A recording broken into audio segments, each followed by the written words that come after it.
Hello there, and good evening, ladies and gentlemen, and children. This emblem that you've just seen is tonight the symbol of a historic occasion, the opening of the national television service, which of course is your television service.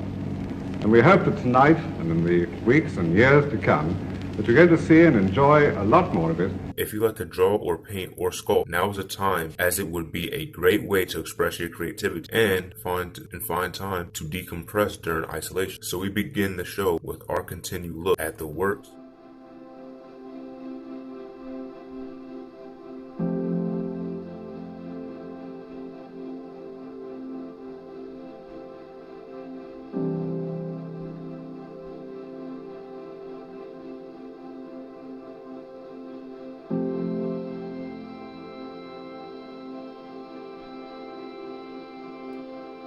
bensound.com.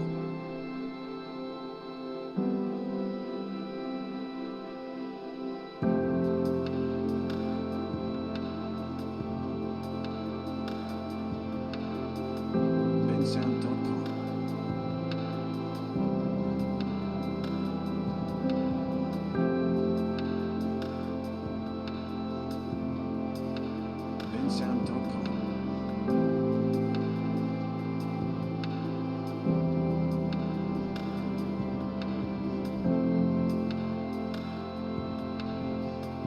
bensound.com.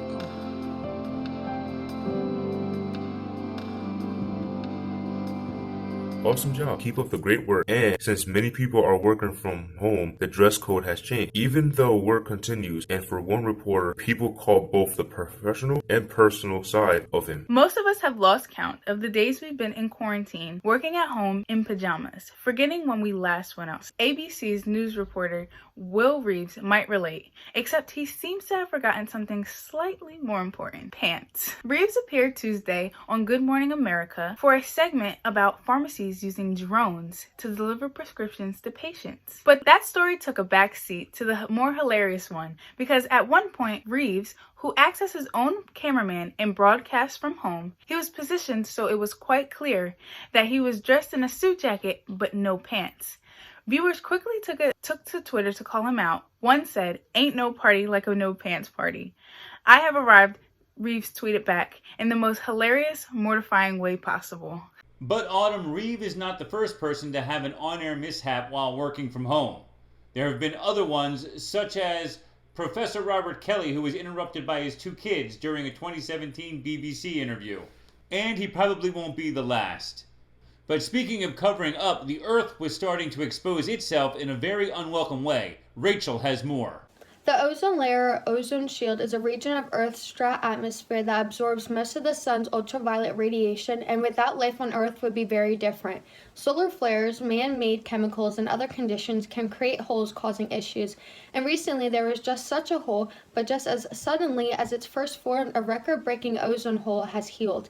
The largest ozone hole to ever open up over the Arctic is now closed. For the overall health of the ozone layer, this is concerning, since Arctic ozone levels are typically high during March and April. Countries agreed to phase out chemicals like chlorofluorocarbons in order to protect the ozone from further damage, which has contributed to a decrease in size of the hole over Antarctica. Without those regulations, the Arctic ozone hole this year could have posed a threat to human health. It's all about what's in the air that can affect us both and very tops of the atmosphere. And here on the ground, Jada shows us what's adding to growing evidence that the novel coronavirus can spread through air. Scientists have identified genetic markers of the virus in airborne droplets, many with diameters smaller than 1/10,000th of an inch. Try saying that 10 times. It remains unknown if the virus is in small samples that they collected was infectious, but droplets that small, which are expelled by breathing and talking, can remain aloft and be inhaled by others. Even with the new findings, the issue was not settled. Although the coronavirus RNA, the genetic blueprint of the virus, was present In the aerosol, scientists do not know yet if whether the virus remains infectious or whether the tests just detected harmless virus fragments. There's other things in the air as well. The airs of change. Going to the movies has changed as staying at home means a lot more of home viewing. But when reopening begins to happen, what will it mean for theaters? For one movie house, it could spell the end. AMC Theaters says it will no longer show Universal Pictures releases when their cinemas finally reopen due to the studio's decision to release some of their movies early to video on demand or VOD rather than wait to show in theaters. Therefore, effective immediately, AMC will no longer play any Universal movies in any of their theaters in the United States, Europe, or the Middle East. The major theater chain blasted Universal following a report touting how well Trolls World Tour had done on VOD, and the studio saying it sees this as a roadmap for other possible releases with movie theaters shut down due to the coronavirus pandemic, including AMC, which closed down in mid-March. Universal opted to release their Trolls sequel digitally this month rather than wait to release it in cinemas later in the year or next year. It was a big gamble for Universal as theater owners fumed over the studio's decision to ditch cinemas, but it reportedly paid off big time for the studio. What makes digital releases even more appealing to studios is that they retain 80% of the profits from a VOD release, which is significantly higher than the 50% of profits that they take home from box office receipts with theatrical releases. And while businesses are beginning to work to reopen in areas, a recent poll shows how people have been impacted in their outlook towards reopening. Half the country has been personally and economically impacted by the coronavirus pandemic, but more so than an overwhelming number of Americans don't think schools, restaurants, or sporting events with large crowds should reopen until there is further testing, according to a new poll. 50% of Americans say that they or someone in their household has either lost hours or a job because of coronavirus, up from 18% a month ago. The poll also shows that 80% or more of people who respond do not want schools, restaurants, or large sporting events to start taking place as normal again until there is a further testing.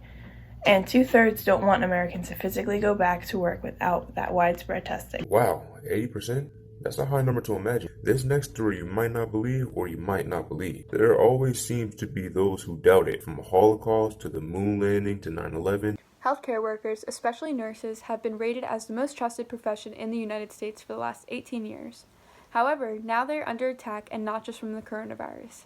In addition to treating COVID-19 patients and worrying about their own health, healthcare workers are suddenly on the front lines of the coronavirus information wars.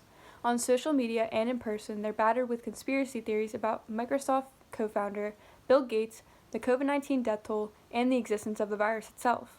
In Mexico, India, the Philippines, and Pakistan, rumors and lies have led to nurses and other healthcare workers getting assaulted, doused with bleach, and chased by mobs. People think the virus is a hoax. Believe it or not. Nurses spoke out against this, warning there could be long-term effects if pockets of mistrust persist beyond the pandemic.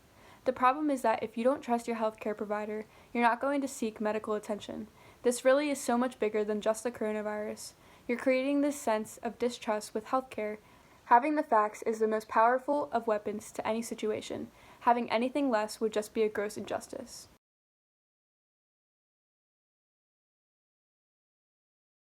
Thank you, Sarah. Information and being aware are the key. So from me and everyone here at Falcon TV News, thank you for watching, be safe,